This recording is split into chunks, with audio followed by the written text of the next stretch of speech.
Take our lead. Let's help you make your mark. Our goal is your satisfaction. Let us show you the way. Heavy whipping cream. Heavy cream, also known as heavy whipping cream, is the thick part of the milk that rises to the top due to its high fat content.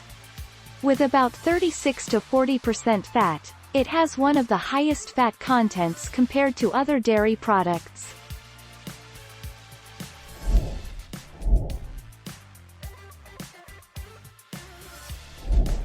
Make your mark. Take our lead.